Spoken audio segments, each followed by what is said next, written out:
Thank you all. I am Zia-Ul-Haque, Additional Director, Bangladesh Bank. Since inception of the start of payment systems, I have worked in the payment system department. And starting from the Bangladesh Automated Clearing House, I have gone through a journey where we have started our journey of mobile financial services. We have worked on PSP, PSO. We have worked on how to build up a better payment ecosystem through RTGS, NPSB, and other required payment platform. So when I had a discussion with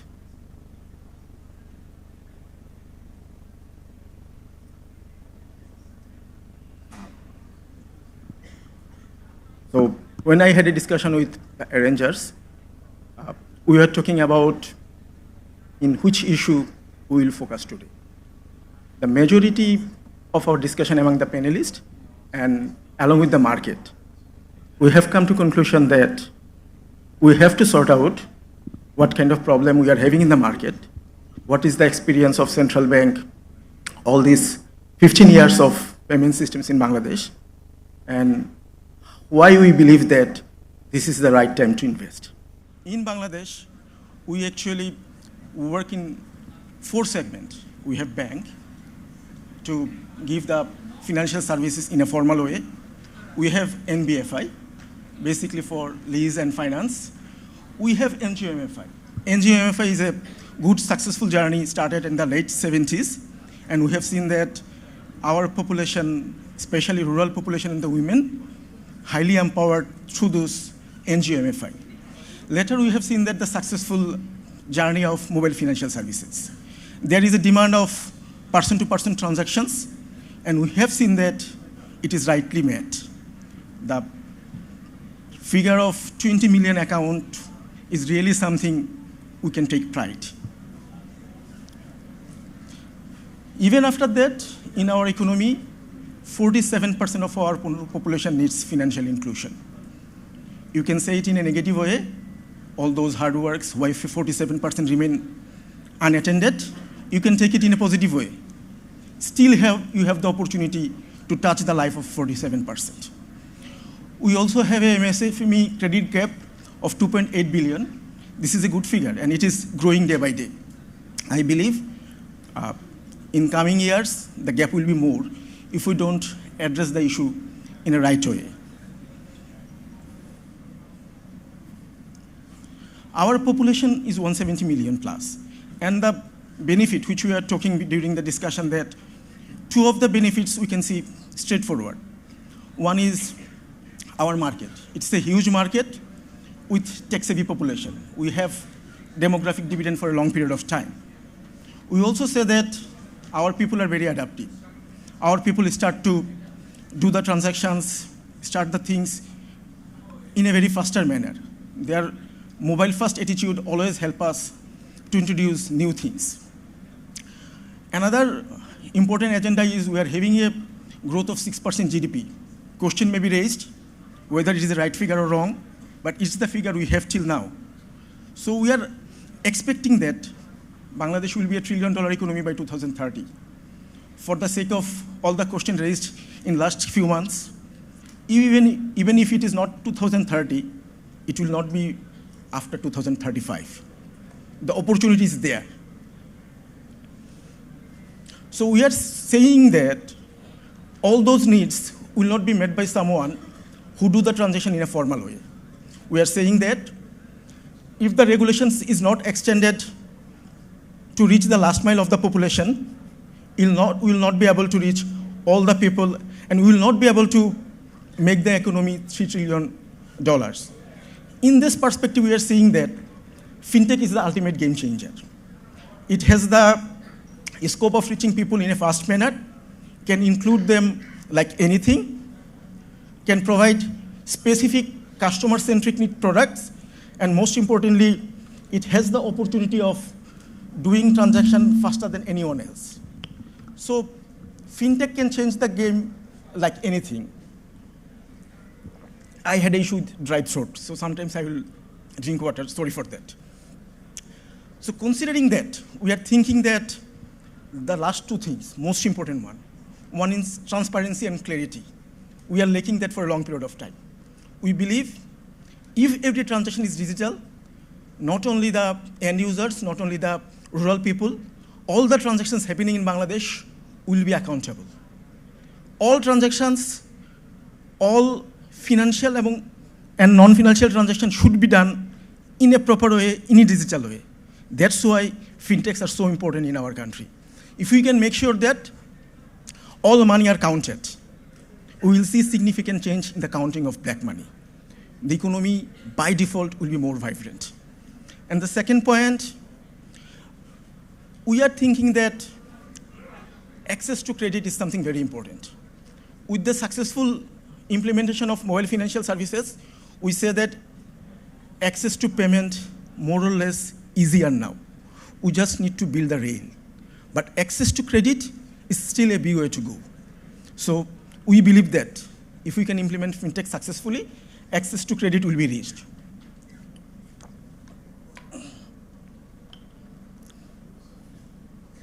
So taking that into consideration, another big problem was there.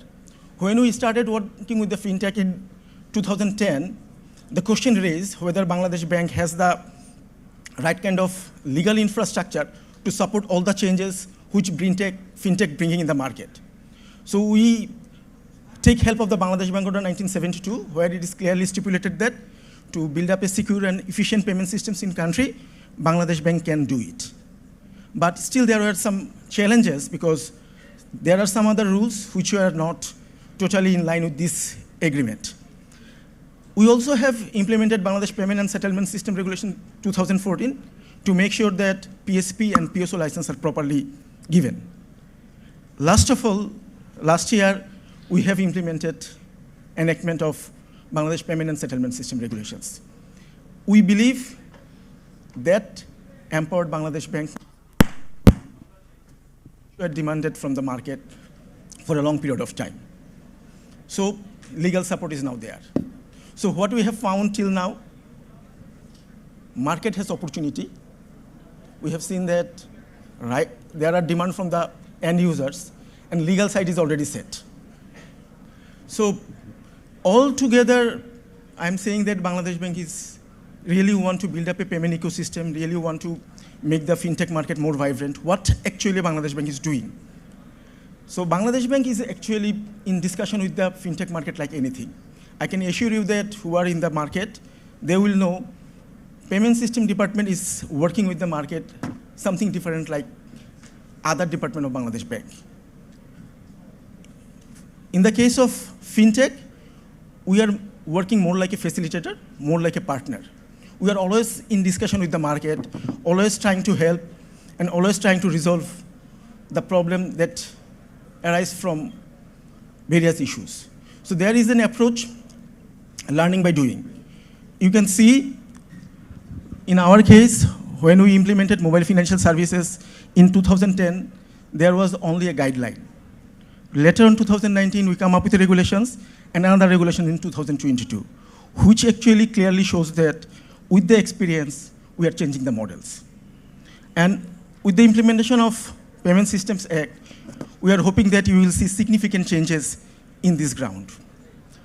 As well as another big change comes from Bangladesh Bank regarding the Regulatory Fintech Facilitation Office. This is a good opportunity because when I discussed with people, many of people told me that there is an RFFO, which is a regulatory fintech for the Bangladesh, but market is not well aware of that. RFFO has built up to make the communication between the market and the central banks. We have young entrepreneurs who are very aware of the ideas. They are innovative. But many cases we have found that they are not well aware that already that service may be arrived in the market, or how this service could be conflicting with the existing rules, or in the long run, this service may not be sustainable. So RFFO is actually the office which will talk with you and help you to clarify your idea in a better way, to help you which part of innovations should be kept out of the project and where we can focus more. So I will request all the young entrepreneurs to visit the Bangladesh Bank website, and you will find there is a specific email address of RFFO and a phone number. So RFFO is there for your help. And another issue which I will like to agree from Bangladesh Bank side, that we actually failed in some cases. There are some ideas which are good. We didn't take proper care of them at the right time, because we also have an approach of wait and see in some cases. It's better to wait and see than shutting off the idea. So where there are not regulatory clarity, where there are debate between various departments of Bangladesh Bank, we take a wait and see approach. I can say the digital lending area is one of those areas where you will not see very clear policy from Bangladesh Bank, but we are not prohibiting them doing the transactions. So that's another area I believe could be taken care in a better way, but at least Bangladesh Bank didn't kill the market.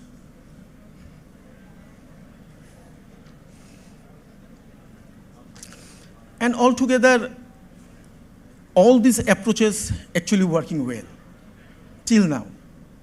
So market has the basic infrastructure.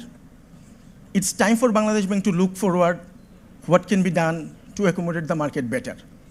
And this kind of discussion directly with the participants always helps. We usually talk with the commercial banks. Commercial banks are very obedient, at least in front of us. They don't really talk more, and they don't really in disagreement with us.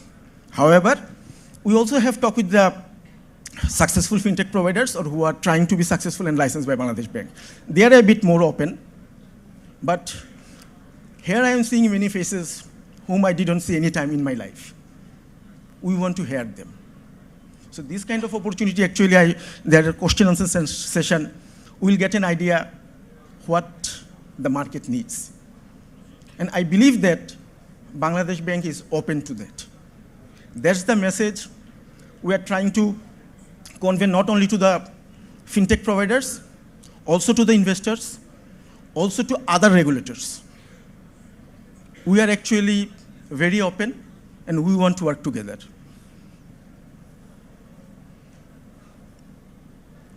So to make the market more vibrant and more successful, we need some enablers. So we have that enablers in this market right now. Bank-to-bank interoperability is there. We are working on how to make sure that all the financial institutions will be interoperable. eKYC has been established. Bangladesh Bank is working on to set up a KYC registry. Agent banking is there. Mobile financial services has railed the agent network almost to the every point of Bangladesh. And Bangladesh Bank has introduced new TallyPay scheme, which we believe would be beneficiary to the rural people who actually cannot take a card at this moment. So another interesting aspect of in our whole journey that with the social safety net support, all of you are aware that social safety net is disbursed through mobile financial services.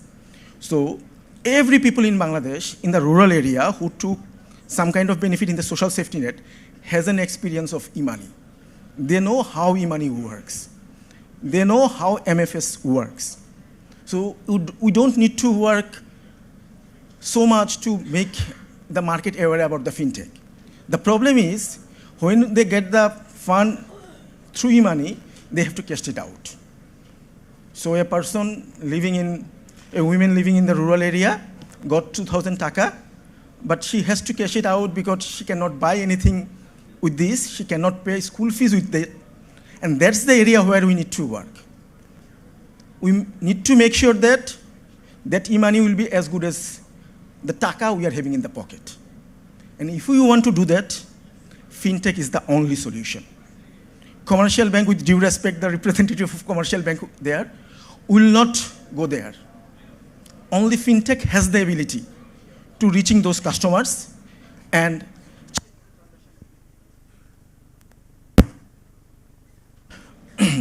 so in this journey, we have some problem and we are trying to clear those. The number one problem is the ownership of mobile financial services. We are saying that 51% of the ownership of mobile financial services should be kept with the bank. In case of PSP, we are saying that PSP's transaction has to be done through a commercial bank or through a mobile financial services. They cannot use the agent network. We need to bring clarity, we need to bring harmony among both of these. Bangladesh Bank is actually working on that. And in 1 year, you will see significant changes in the operation modality and ownership structure of PSP and MFS. Another area which was very detrimental to the credit, alternative credit, the problem was that 6% to 9% rate was declared by Bangladesh Bank. And all of we are fully aware that the end customer of fintech digital lending is not someone who has a reach in the commercial bank. Even if he has a reach, the bank may not serve him in the proper way. So it has to be done by a fintech. So the customer which we are targeted, they have two sources of fund. One is the NGO-MFI, where the interest rate is more than 20%. And another one is the loan shark in the rural areas, where the interest rate could be like anything more than 50%. So if we think about in this line, that the targeted customer would be very happy to provide 16%, 17% interest rate. So there was an area where we had a problem with the digital lending. We need to address that. And when Bangladesh Bank has declared that the interest rate will be the purview of the operators, the problem has been already solved. Already I talked about RFFO. We want to see a fully working RFFO in Bangladesh.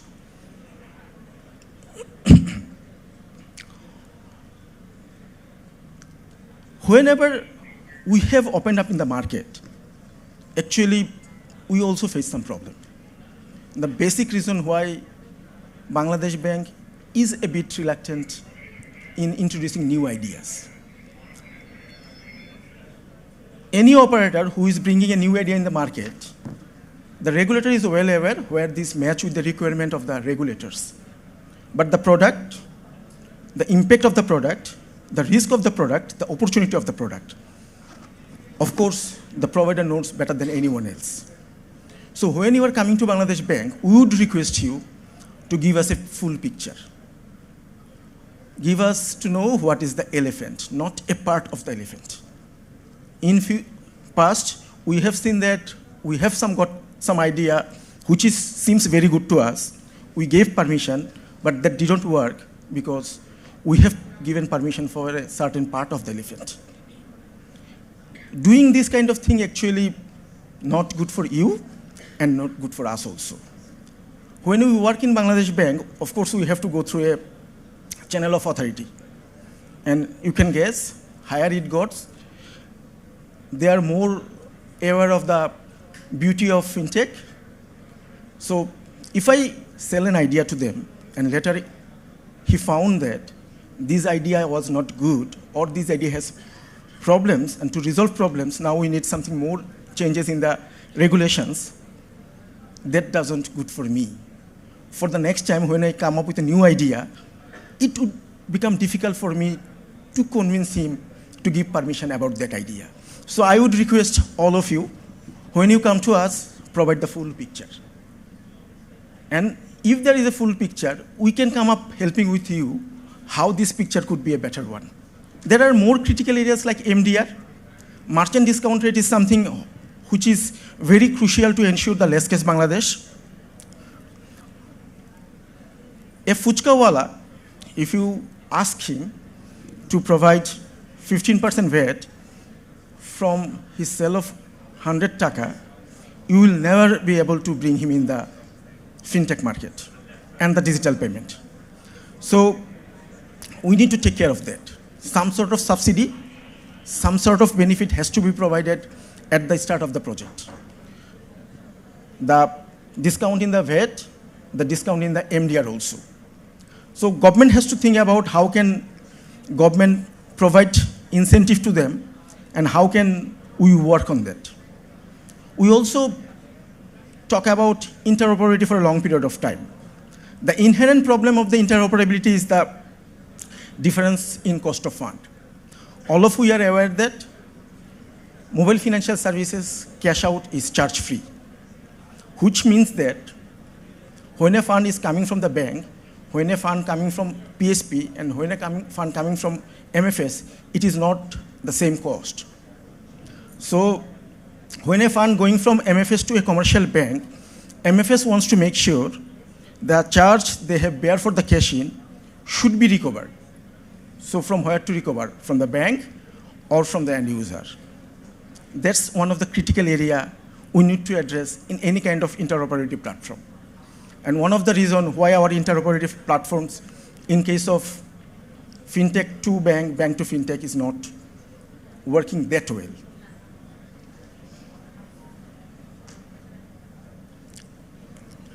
So the critical question, what we are trying to say and why we are talking in today's session, why to invest in Bangladesh? The number one reason is our fintech is growing like anything. We have tech-savvy population. We have people who are very adaptive, and the market is very compelling. The number of people is good. It's a flat land. We can reach anywhere at any time we want. The people are homogeneous. You don't need to develop product in 3 or 4 languages. All the people have almost same ethnicity. So it's very easy to reach the people. Mobile phone penetration is good. Internet network is not that good in the rural areas.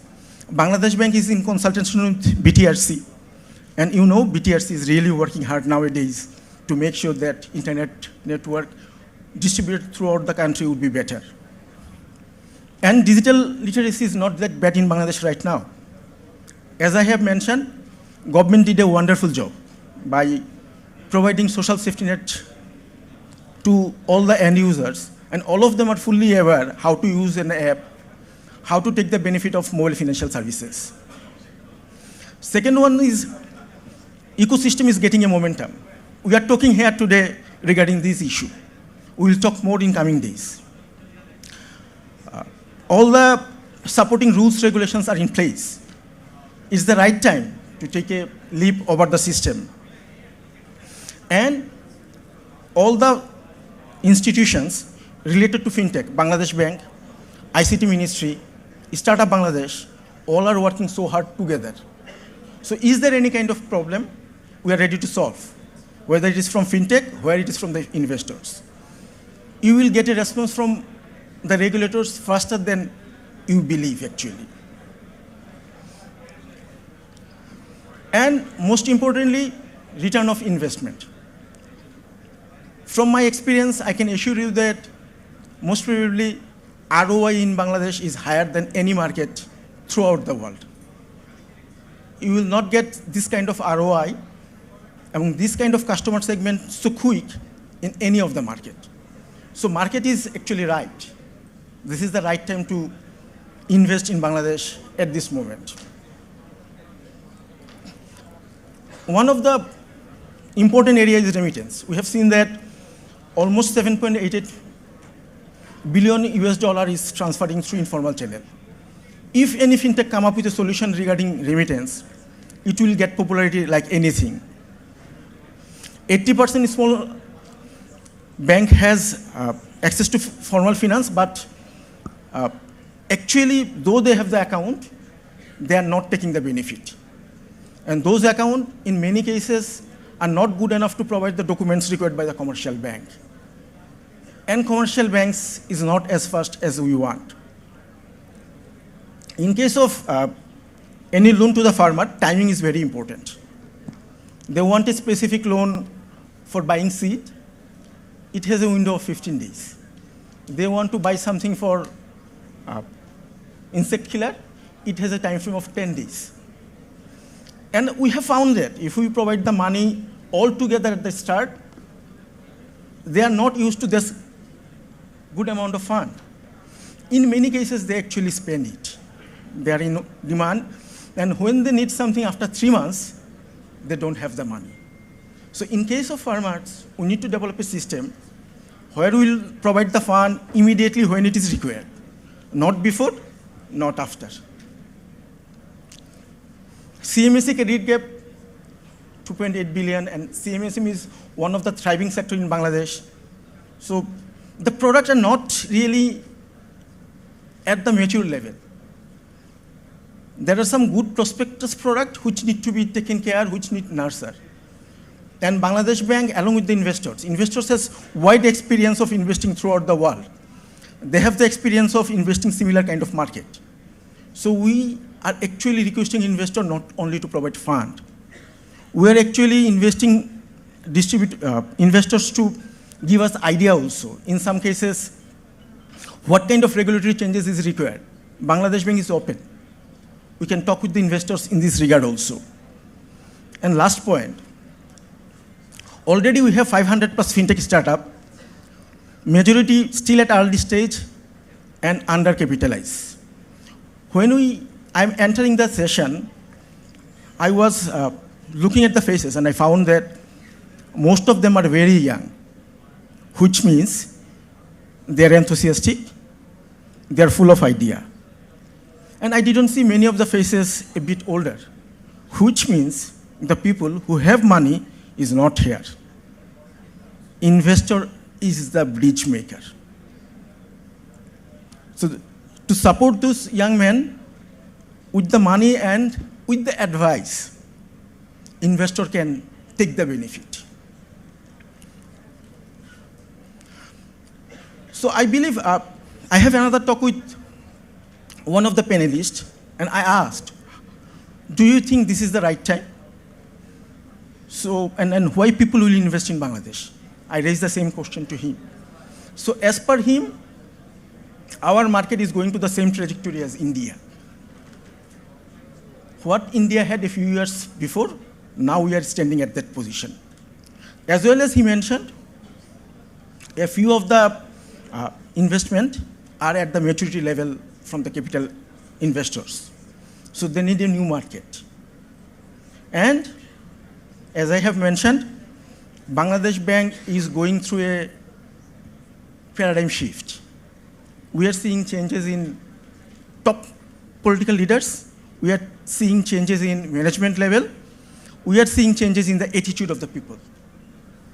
So I believe this is the time.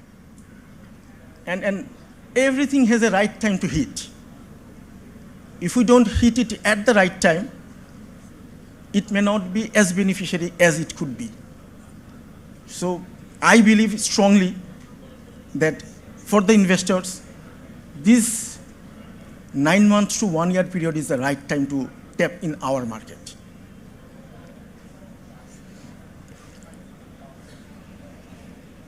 So where to invest? Which kind of facilities right now we have? We are talking about embedded finance for micro enterprise. The gap is 2.8 billion, remember that. We are talking about MSME engagement tools. We are talking about digital credit scoring, agri-insurtech, export-ready models. I will focus on this. We already have some successful model which perfectly work for our market. Investors can take the benefit, can replicate it in other similar kind of market. So not necessarily they need to invest here.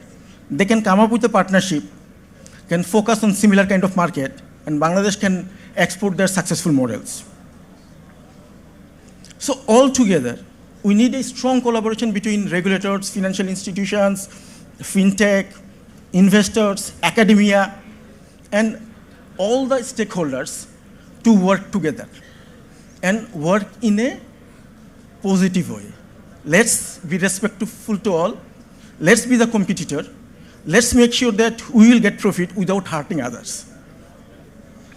It's a win-win situation for all of us. We can win by investing here. We can win by getting the investment. Market in such a position. Bangladesh is open. I am telling this point again and again.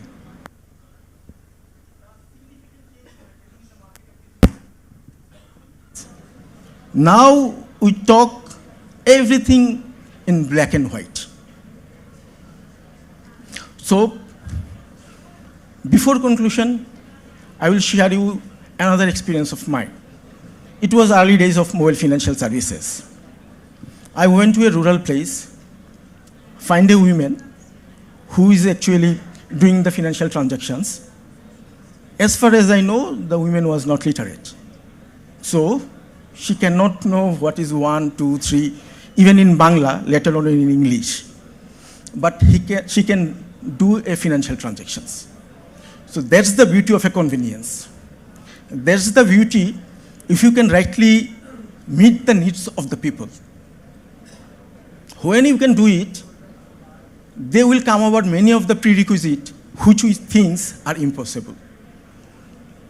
Our young entrepreneurs are working in that. Our young entrepreneurs are making sure that they have the enthusiasm, they have the knowledge, they have the courage to develop this kind of product. We need the handshaking. As I have mentioned, there are not many old faces. We are relying on our investors.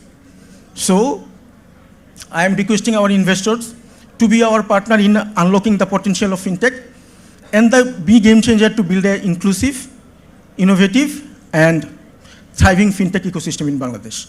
Thank you all.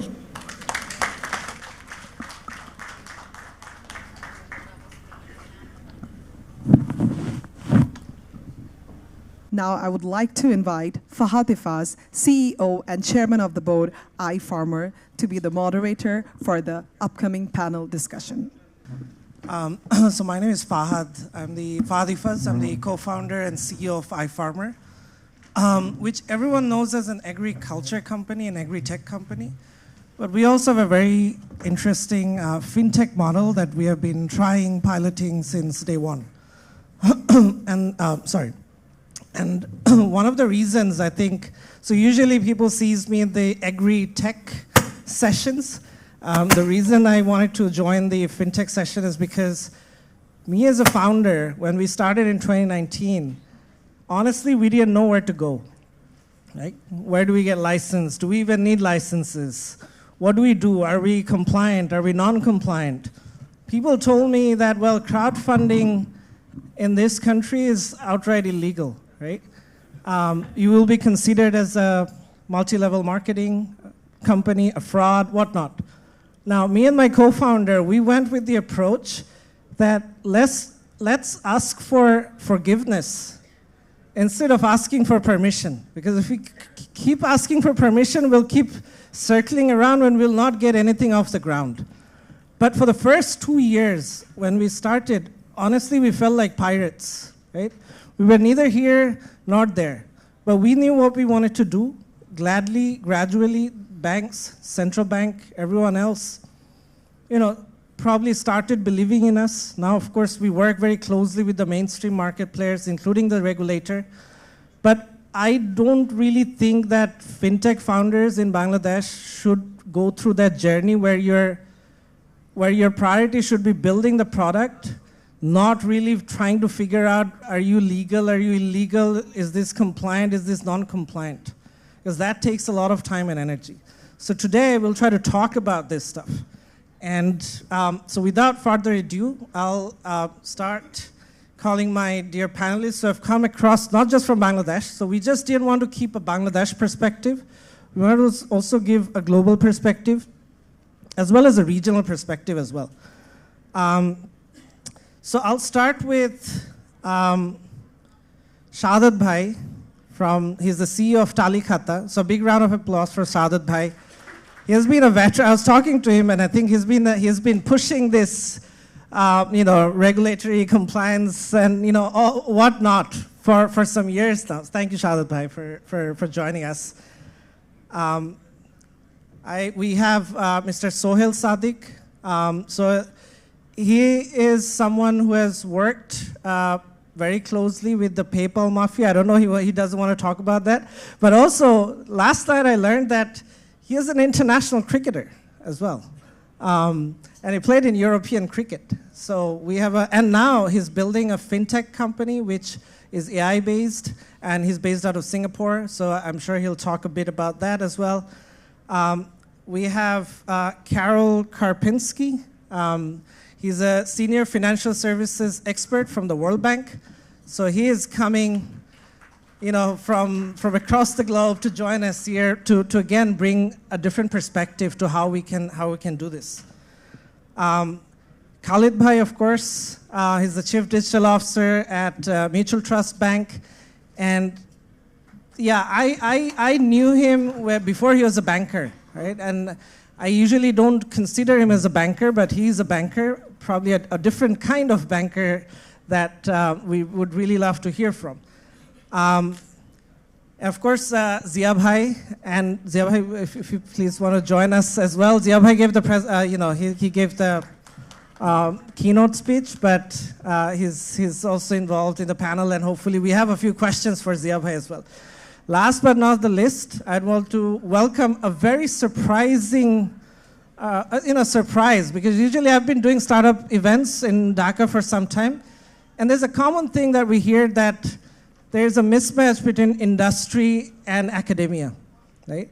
So we thought, why not start changing that, right? So we have Mr. Jahangir Alam, who's a professor of finance and treasurer for Dhaka University. He's also the vice chairman of the entrepreneurship lab at Dhaka University.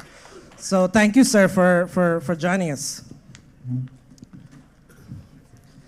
So first of all, there's a startup summit. So usually startup summits are not really very formal. So we won't really go on the whole formal channels and everything. This will be an open conversation about things that we really want to talk about today. So I'll start with Carol, right? So Carol, you have, as a financial services or sector expert at the World Bank, I think you have come across different markets and different economies where things are always not probably black and white, right? There are gray areas. There are things that are not really, it's not really always written down in policies and stuff. What has been your overall experience in these markets? And usually, what have you seen how these markets have approached this challenge that you have? Fintechs coming up with new ideas and models, but they don't really understand how to take it to market or figure out the regulatory issues and stuff. Karen. Thanks.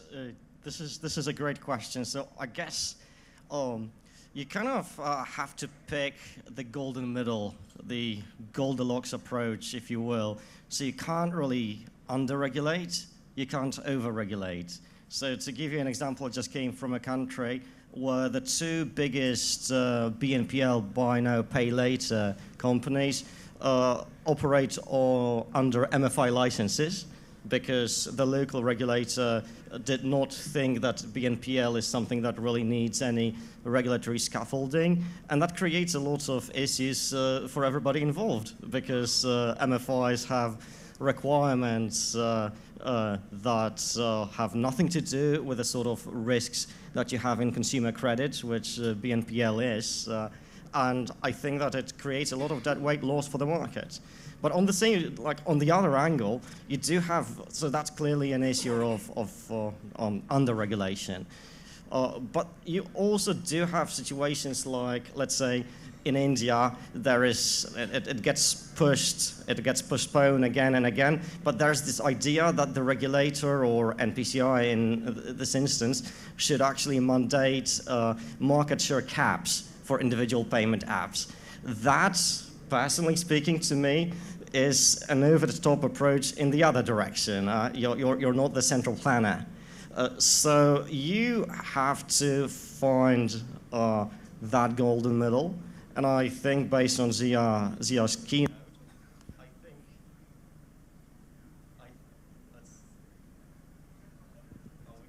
let's see. Maybe, yeah, thank you. Let me use the other one. I'm optimistic about Bangladesh Bank and initiatives like RFFO really pushing things in the right direction. Thank you, Zia Bhai, coming back to you and just pointing from RFFO, right? So as Carol mentioned about RFFO, and there's a few fintech founders here. Can you just explain how can, you mentioned in your presentation, but just again, I want to reiterate this, that for the fintech founders in the room, how do they reach out to the RFFO office? As I have mentioned, if you go to the Bangladesh Bank website, you will find that there is an email address and a phone number. Secondly, this could be a bit discouraging for the fintech providers. Let's not reinvent the wheel.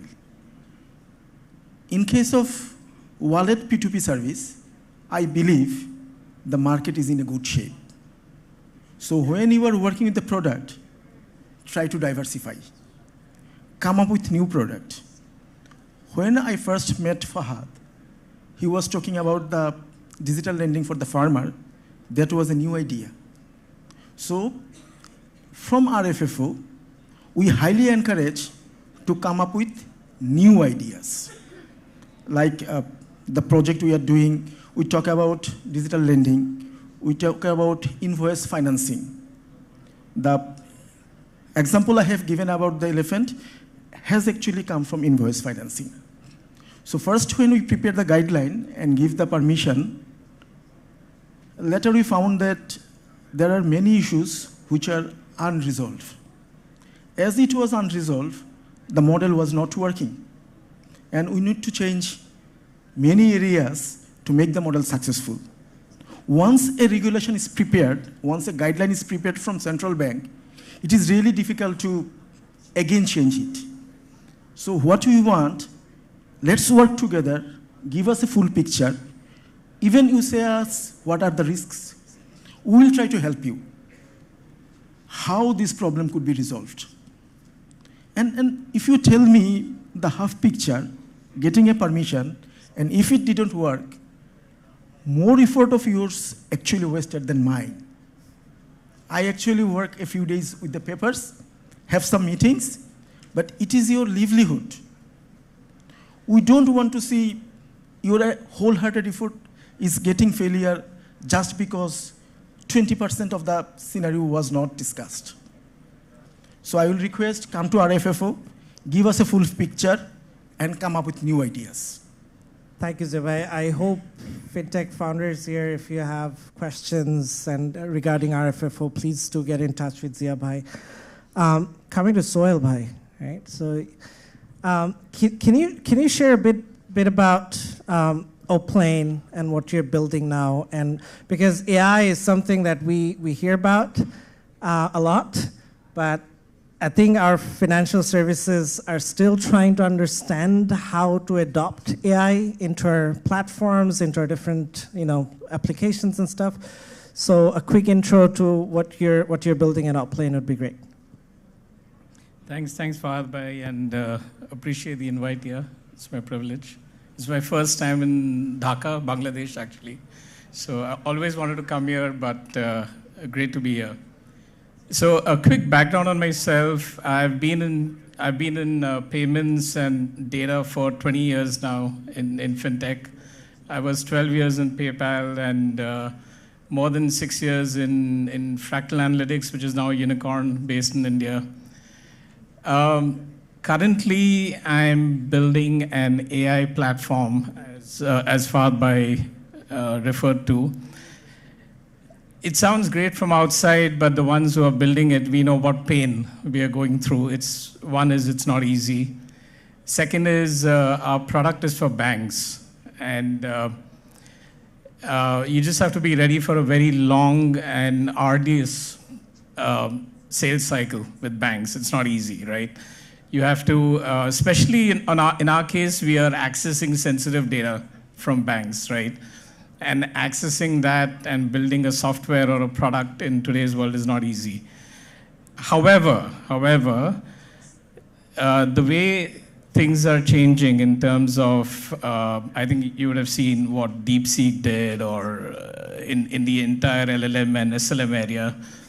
It's just opened up so much innovation for us that we sometimes feel that you have to keep pivoting every 2 to 3 months. Yeah. So it's been an interesting journey so far. So what does our plane do? Yeah, sorry, yeah. So we, as a company, we are basically a technology platform organization, and we've got two verticals primarily.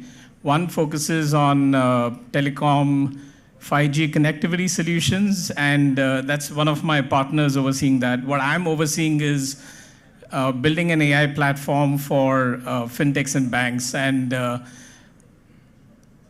the way we are building our platform is we are trying to enable multiple products as opposed to going with one single pain point, one single product. And this is, again, a learning we had over the last 2 to 3 years. So I think the niche that we are in is more around helping banks extract value from their data.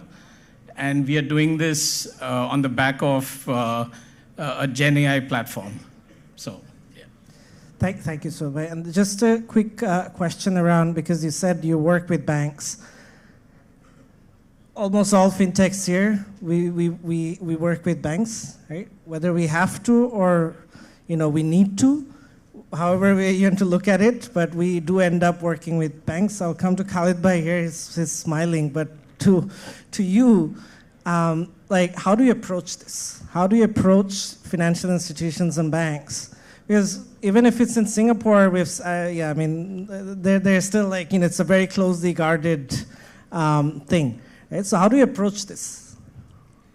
Yeah, I think that's a great question. So let me also give my perspective on why it's tough selling to banks. This is a typical, sometimes a manager versus a founder mentality. What tends to happen is banks can have senior executives that feel that they can build a lot of these capabilities themselves.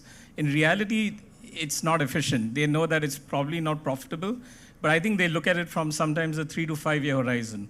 Whereas a founder looks at it from till perpetuity, right? They're building it for the long run. And that's one of the reasons it's sometimes not easy to sell into banks. Now, the other learning that we had is instead of selling one-on-one to banks, piggyback on a technology platform that's already embedded into the bank. So what tends to happen is it cuts down your onboarding cycle. So if you touch data for a bank as an AI platform, you're going to go through a very thorough third-party and risk assessment with them. And one way that you can expedite that is by partnering with, let's say, a core banking solution provider or a digital or a technology platform that's already working with the bank, already embedded. There are two advantages for that. One is you can have a much faster adoption with the bank. And second is these platforms don't work with a single bank. They work with multiple banks, so it opens you up so they effectively become your channel partner. And then it opens you up to a much wider array of banks. So I think whoever is trying to build, my advice for anyone trying to build an enterprise product for the banking and the financial sector is try to look for partnerships with existing platforms that are already embedded into the bank. It's going to be it'll save you a lot more time, and we went through the hard way. So I'm giving some advice which can help people cut short that journey.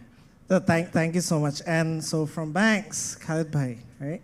So do you think banks in Bangladesh, are they ready to work with fintechs? Right? So it depends on how do you see or what the lens you are using. Like if we see that, okay, 5-6 bank, they're ready. But if we talk about 61, it's absolutely not. Well, so what would be, because you are leading an innovation lab for a bank, which again is very, it's a very new thing, right? What should you think, same question that I asked Zia-Ul-Haque, but from a local perspective now, what should fintech founders and companies do to be able to work with banks? If the bank does not have an API, what should I do?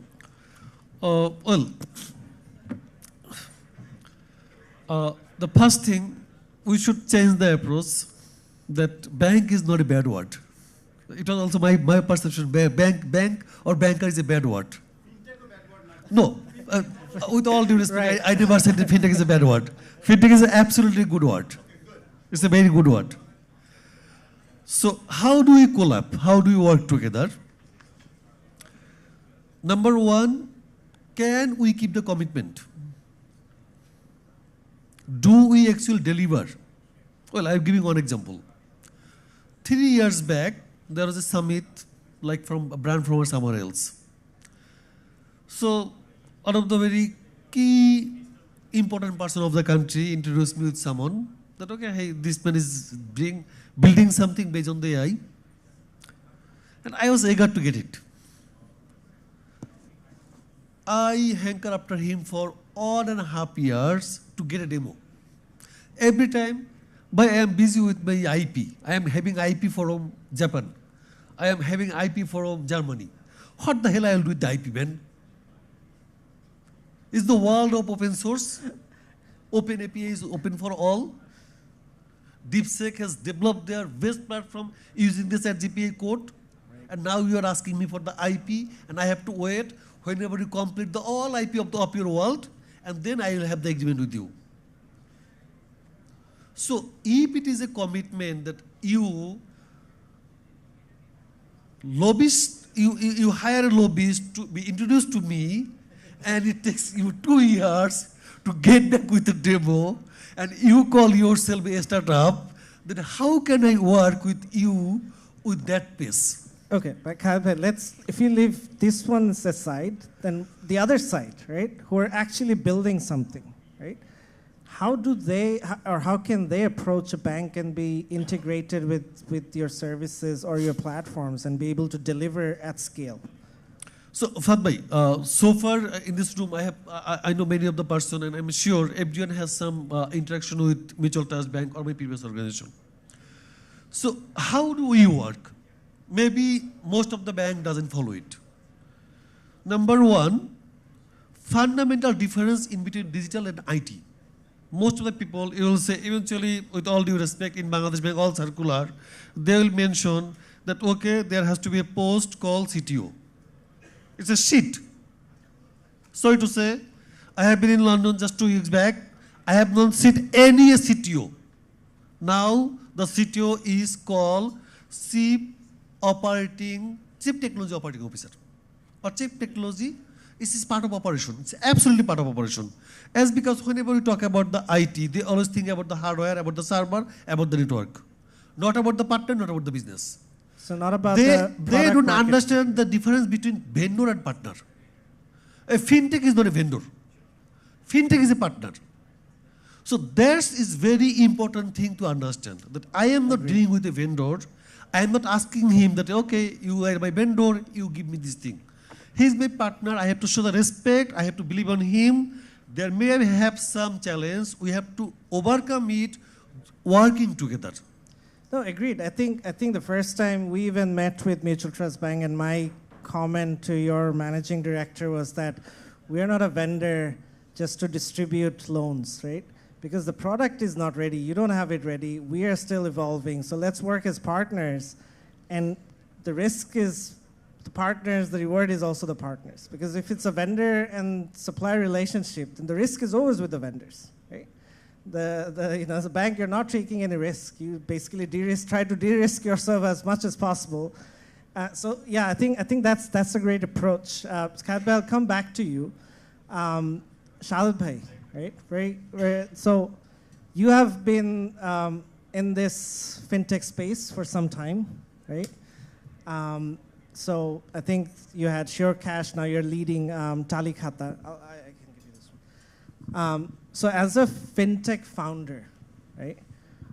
And this is going to be a very broad question, but I really request you to summarize this. What are the challenges that you faced, right, in the first part of your journey as a fintech founder, and then the second part of your journey as a fintech founder with TallyKhata now? Are there any differences in terms of the challenges? Have the challenges evolved, or is the same thing that was 5-6 years ago, and it's the same thing that keeps coming back? So if you could share a quick experience of that, like what has changed from Sure Cash to TallyKhata in terms of the environment, the market, the regulatory space, and this? Sure, thank you. First of all, great panel. Thank you for inviting. So let me introduce these two terms that you first said, TallyKhata and SureCash. So TallyKhata is an app for small businesses and MSMEs in the country.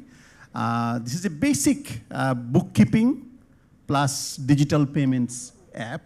And we have some sort of a credit scoring, and we started a pilot program with MTB on some lending, but it's primarily bookkeeping and digital wallet for small businesses. And this product, we have launched it during the COVID time, and 1 million small businesses in the country use the product. So from that way, this is the largest platform for the small businesses in Bangladesh. And we have a license from PSP license from Bangladesh Bank, a digital wallet license. And so people can, these shopkeepers can use this wallet. Now, how can they use this wallet? So that's where this, I think, the main issue of this is. Now, before this, yes, we have done SureCash. So we basically, in our heart, we are a fintech company. We developed technologies, and we then we developed technologies for these digital wallets, disbursements, collections. And our first implementation was the mobile financial service, like bKash, Rocket, and Nogod.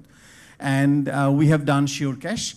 And we have learned the hard way, as some of our friends here told us about, that yes, the product worked, the technology was working perfectly. We scaled it to 22 million customers in SureCash. We worked with 4 banks. So it was scaling quite well. The technology was scaling well, the product was working fine, it was interoperable with 4 banks. However, we had some business model problems, where the licenses were with the banks, and we were operating this, so we were investing money, but we did not have much of a control or ownership of how this will be run. And we had faced challenges with that, and then we later found out that, okay, the central bank has new guidelines, and they wanted to, they were opening up for the PSP license, so we said, okay, we will take the PSP license. Now, SureCash was like, other MFS with cash in, cash out, and P2P. And then we said, okay, well, we want to specialize. We want a new product. So we wanted to innovate, say, no, what is the product that is needed at 2020? I was building, SureCash in 2012, where MFS was required, P2P was required. At 2020, I don't want to build P2P again. So I built this, digital wallet. I built this bookkeeping app for the shops. And yes, that also needs payment as a core thing. Now, the challenge is, as you go from one customer segment to another, challenges change. You see, I think I should go back a little bit again. It was good that Bangladesh Bank, additional director, has given the keynote today. So Bangladesh Bank does a lot of good things. So Bangladesh Bank is at the forefront. They're leading it. I have a license from them. That is not exactly why I'm telling it. But Bangladesh Bank is doing, they are getting the vision. Then they are making the policy. Then they are making these guidelines. Then they're implementing it. For example, they have this interoperable payment, the NPSB and Bangla QR. They are the implementers.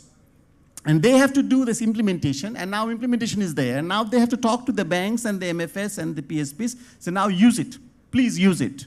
As Jia was saying, okay, well, bring your app, connect with it, because the platform is there.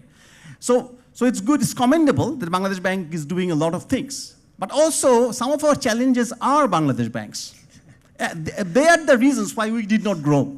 Bangladesh Bank says we could not grow because some of the things, when they're doing so many things, they are not able to do everything at the pace that we need it. When they say, well, this is gray area, please wait and we will learn, that as Zia said, we said, please wait means we are dying. And we cannot live with that pace. So we have to be faster, faster, faster. So, okay, well, like every time I go see Zia-Bhai or the payment system department, I say, when are you doing it? Why this Bangla QR is not working very smoothly? Well, we need to go a new pricing model. Why does pricing model take 6 months to determine? Well, why cannot it be done in 6 weeks? Because we can do it 6 weeks. So I think this speed is a big thing, and so we need to really, so Zia-Bhai said, well, you go to central bank, you go with a complete idea. But we also say, Zia-Bhai, when central bank is running it, you have to have complete preparation. Launch the whole thing. You are holding a lot of things for us, so give us the smooth payment system that just works. Look, like in India, that the digital public infrastructure has 2 key things, okay? One thing is Aadhaar, the ID system. The other is UPI, the payment system, done. And based on that, you can do everything and all these innovations that to a point where you are thinking whether you should reduce the number of apps, as our friends from World Bank was saying. But here, we have the problem that this payment system, this, if you say, in Bangladesh, we have the NID system. It works. We have the electronic KYC. But our payment system, well, it is working. We are piloting, but it kind of works. It does not work very well yet, but it has to work every day. It has to work very well for this whole ecosystem to really work, because that is the center. If you say fintech, fintech is not just a company. It's a financial technology, and it just rests on this payment system. And so we need this sort of a support, say, okay, well, now we have a new circular saying, okay, new MDR is decided, and now we have the Bangla QR payment system working. I think we'll come back to those recommendations later, but let Sure. me just quickly go to Jahangir, sir. So, sir, again, you're presenting Dhaka University here, and we've been talking about regulators and the financial players and everyone, but what about the fintech founders, right? So, as Zia-Bhai mentioned in his keynote, that there's like a young group of people coming with new ideas and stuff, but also, I think being the devil's advocate, as I said, I think when I started, I did not have any clue about the regulatory policies, what is possible, what is not. I didn't even know how much, what are the licenses out there that we need, right? But do you think there is also a role that universities and academia can play in terms of updating the knowledge of the founders as well? Because I think that is also important to understand the landscape or the business environment or the market that we're operating in, right? Because at the same time, I'll also say the other side of the coin is when you know too much, you start thinking that, well, these are not possible, right? So this is a very tricky place, because if you tell someone that the policy says you can't do this, then they will never question that, right? They'll be like, okay, that door is closed. I don't knock on that door. But for us, because we did not know what's that door, we kept knocking on that door, and it eventually opened. So how do you see that academia can be a part of this, educating the founders, but at the same time, don't kill the dreams? Thank you. Before going to the question, I'd like to thank the organizer for understanding the importance of academia. Think about whole Silicon Valley without Stanford University, or even the whole ecosystem in India, the startup ecosystem and the whole sector without IITs. But unfortunately, we don't have that Stanford University or IITs in Bangladesh, because we have failed to make our policy makers understand that capacity building of university is very important for economic growth, for establishing your startups, all like fintech sector. And the point is that, we are talking about the ranking of the universities, and every year when the ranking comes and we say that, where is Dhaka University? The point is that we haven't been able to understand the policymakers that understand that investment on doing research has got a very high return, and it has got multifaceted benefits. Okay. So thank you for understanding and the importance of academia and inviting us to this forum. Okay. Regarding the industry and academia alliance and the cooperation, what we could do actually, we could have like developing curriculum. Because the point is that the main problem is in the teaching system, our evaluation system. Still we are backdated. We are still in that kind of like teaching and textbook-based teaching system. We have to come out of that. We have to go to the like Harvard school type, problem solving, evaluation system and teaching system. We haven't done it. And we have to have like demand-driven the curriculum, sitting with the industry experts to know what are the demands in the market and accordingly designing our courses. This we haven't been able to do, and we haven't been able to even understand the policymakers in the industry to come up and share with us and cooperate with us and having like projects with us jointly. So, sir, quickly adding to this, so we see, for example, when we have to test a technical, mechanical stuff, we usually have BUET certifying certain things, right? New technologies coming in, they do some sort of certification stuff. Fintech models where we don't have, enough data, enough knowledge, we don't know even if we approach central bank to the RFFO, are we ready, right? Are we ready with what, we can actually pitch? Does it satisfy what the central bank wants? So again, hypothetical question, can Dhaka University be a tester of these business models? Yeah, I have got some good news for you, all of you. We have 2 projects now going on, one under Kuika. I'm sure our Kuika colleagues are here in the room. And we have another project under the Asian Development Bank. Under both projects, we are going to establish incubators. And like India or the United States, even Pakistan is well ahead of us in terms of these things, infrastructure. So we are going to establish incubators and then testing and helping the entrepreneurs to understand whether their business model is going to work. What are the gaps from the policy perspectives or even financial viability perspective. So we are going to do that, in the future. Thank you, sir. Zia bhai, just following up with you, do we think there will be a fintech department, a fintech team, chief fintech officer at the central bank? First of all, I'm afraid of Khalid bhai. Khalid bhai may say CFO is a shit idea. So that's a thing to consider. Secondly, regulator's role is something often like a punch bag. We take all the responsibilities. If it works, it's the credit of the market. If it doesn't work, it's our failure because we failed to provide the right kind of regulations. And often we found that when we try to discuss an idea or we try to develop an idea, there are multifaceted stakeholders.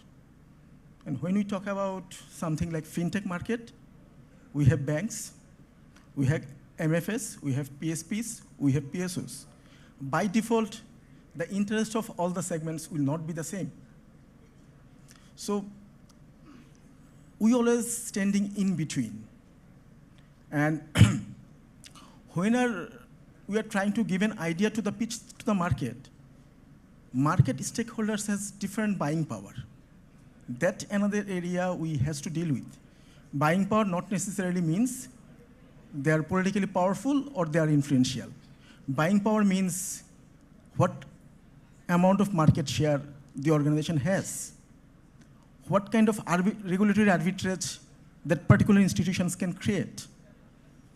Whether the MDs and other employees will be in line with us if we give a new idea. Whether significant market shareholders will not be with us.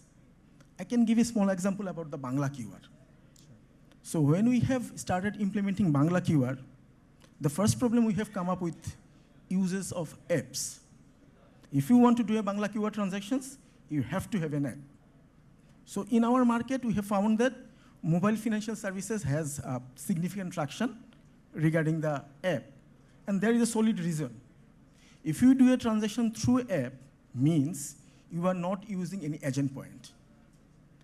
So it's a saving for the mobile financial service providers. So they were ready to spend enough money in the app, number one. Number two, their app is light.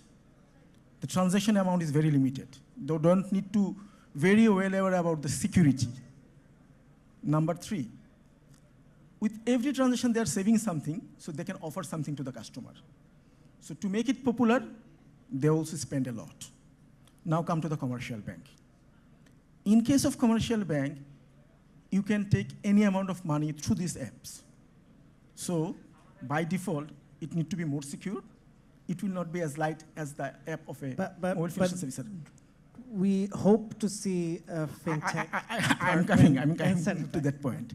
Number two, in case of commercial bank, the customer segment more like to do the transactions P2P, transferring funds from one bank to another, one bank to MFS, through this app rather than buying. MFS somehow has managed and convinced the market to buy using that app. So when we started to work with the commercial bank, even with Khalid Bhai's, those 6 banks who are eager to work with the fintech, their market share of app is very limited. None of the provider has, I believe, more than 50% of their customer using the app. And the more worst part, when we go to the rural market, we are very much predisposed to our old ideas. It's because we fear the new thing. The surprising thing, which was identified by Bangladesh Bank, also we have the same yesterday. So why is that happening? And it also has relation with your question. So 2 years or years back, you have seen that all type of account can be opened from our app. The top 3 at least. Okay. So what was happening that we were trying to launch a concept is called branchless banking. Then one of our DMD came to me that if it is branchless banking, what will happen to me? So this is the idea. Most of the bankers think that if it is done by the fintech, maybe our career will be jeopardized. Maybe we will be But that is going to happen eventually if banks are not adopting. So that's why I said there is no step for answer. That's because you lose it if you accept it. You will eventually lose it bigger if you don't accept it. So best way is to accept it in a manner so that there is a win-win for all. Thank you. Carol, how can regulators, banks test new fintech or financial service models without really jeopardizing the main markets or creating a domino effect which starts something and then creates a big storm somewhere? But because that's another challenge that we have a new model but we have an existing model. How do we test this new model without really disrupting the model which has been working at scale or internationally? Yeah, that's the famous innovator's dilemma, right? You don't want to cannibalize whatever your cash cow is. Well, a lot of people would like me to answer that regulatory sandboxes and such are the answer, but this is not necessarily so. A lot of business models of fintechs actually do fit in pretty well in the existing regulatory framework in Bangladesh, but if in doubt, just give Zia-Ul-Haque a call and he'll let you know. But I would say just focus, really keep your eyes straight on your product market fit. Make sure that you're solving or putting your resources into solving the problem you're meaning to solve. And for everything else, just find good partners, like MTB, like other banks, like fintechs, like cloud providers, and I think that will make sure that you minimize the risks. And conversely, I would say for the established players, instead of trying to invent anything by yourself, just to look around the room, see if there are young people in the audience that have been thinking about applying this or that technology, and give them a chance. Thank you, Carol. Product market fit is a very common thing when you're building, startup fintech products and stuff, right? Now, do you think while you're building a fintech, or founders are building fintech, well, product market fit is one thing, but then the regulatory fit, right? Is that a third lens we should add when you're building a new product? Or we should disregard that and focus on product market fit first and then figure out the regulatory part? Yeah, so I was actually going to answer one specific point around the regulator side of things, and I'll give you a little bit of my own experience in PayPal, right? What I saw there. So one of the senior leaders at PayPal used to always say that PayPal is not a payments company, it's a risk management company that enables payments. And that's very, very important to understand as a distinguishing factor. Now, if you call yourself a risk management company that enables payments, what then happens is you put compliance at the forefront of it. Because you're not going to manage risk without managing the regulatory hurdles. And I'll give you 3 points, right, very crisp. One is what they did was they looked ahead of time in 3 things: in licenses, in building compliance platforms, and then in acquiring companies or partnerships for a quick go-to-market.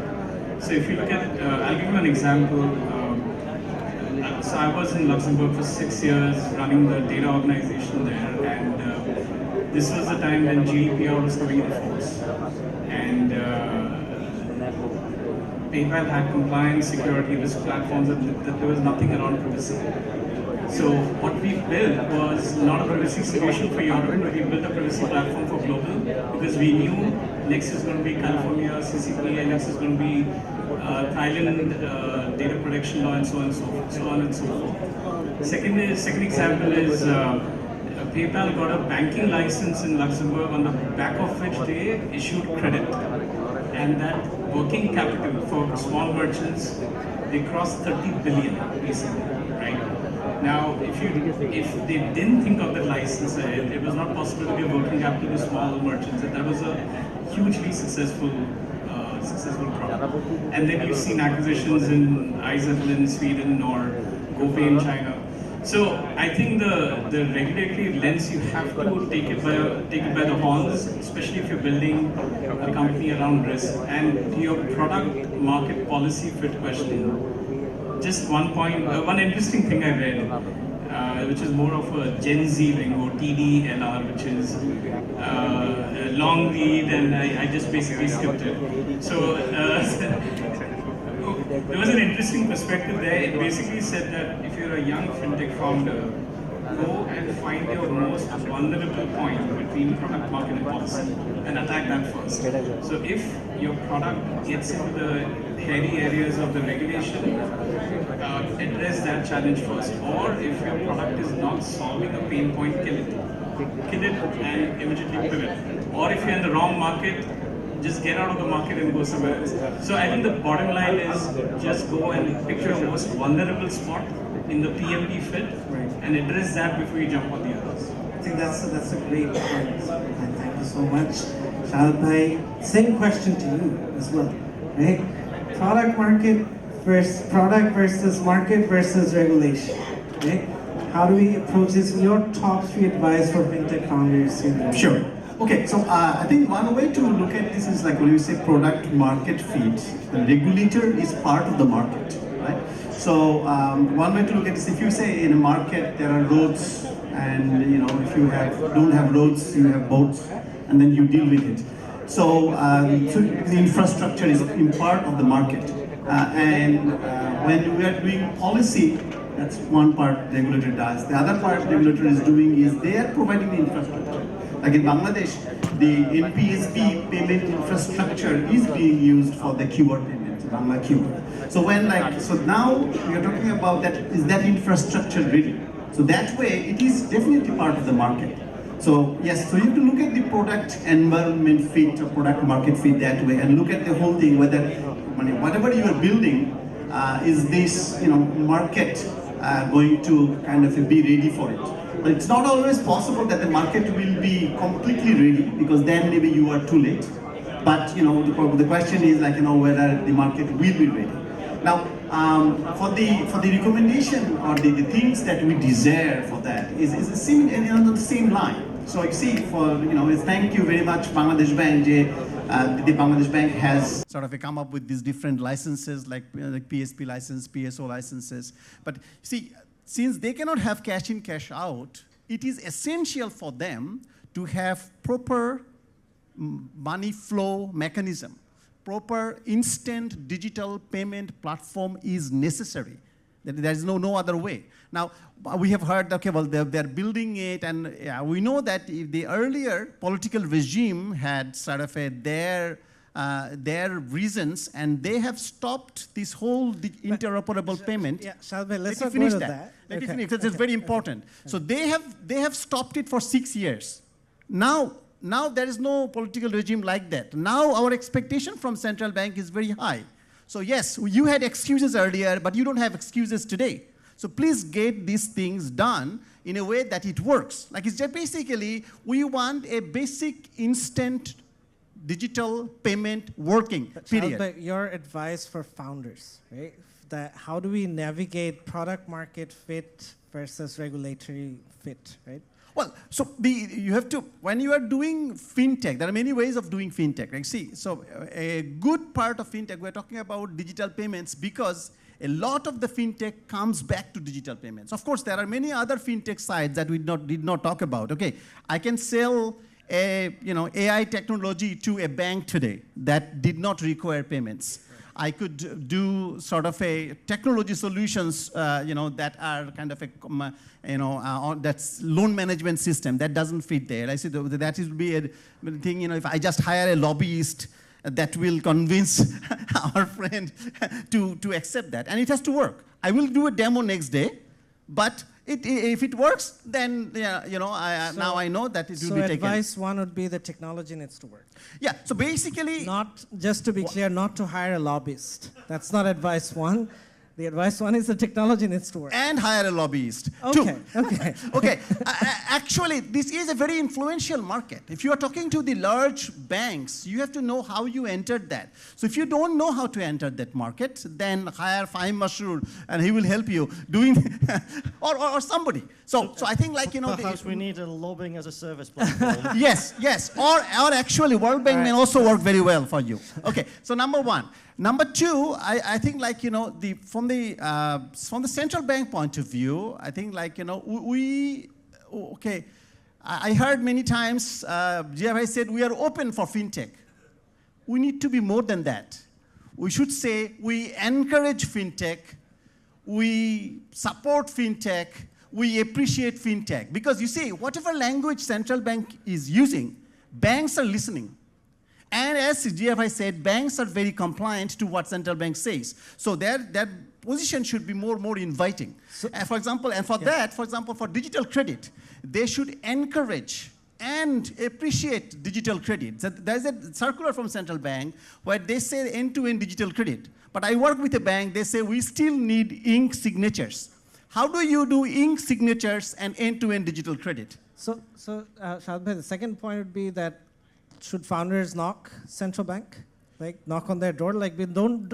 So I think a lot of founders shy away from going to the central bank. Okay, there are two ways of doing it. But basically, well, you can go to central bank, or you can also come to us who have burned their fingers few times.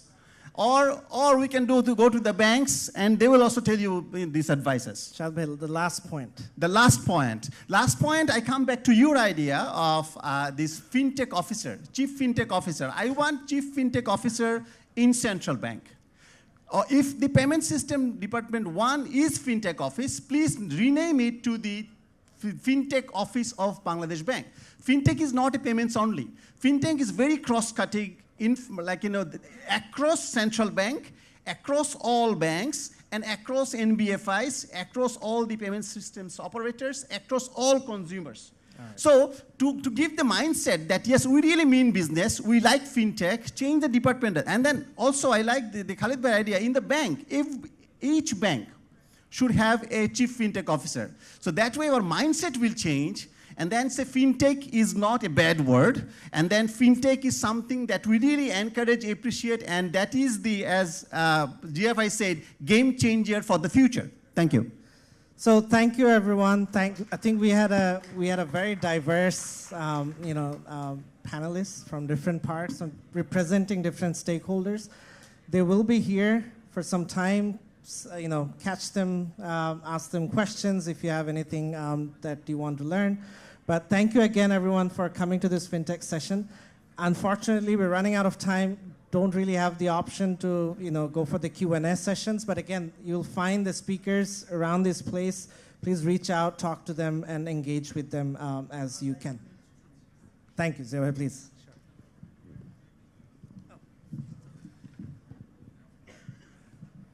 We are not open to fintech. We love fintech, first of all.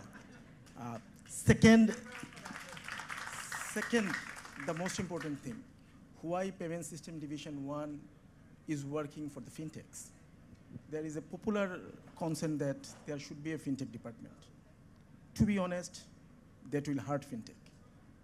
When Payment System Division was working, it's a division for banks, it's a division for all of the market players. When we start a fintech department, there will be internal conflict for sure. We have more experience how to manage the market. We may not technologically that advanced, but we know where are the pain points. So when we talk about a fintech department, it will not have the same bargain power over the bank as payment system department now is having. So we can develop many ideas, but there is hindsight. There are many problematic areas which actually we deal. And even though I'm saying that Bangladesh Bank is open, I will not share all of those here. Thank you very much.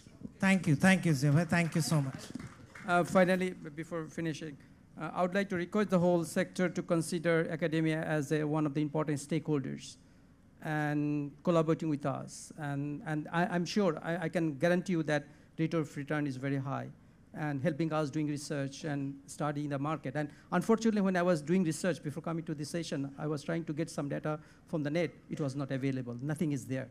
So I think we need to have a country paper on startups and the whole fintech sector as well. We are ready to do it for the whole sector. Thank you very much. Thank you so much.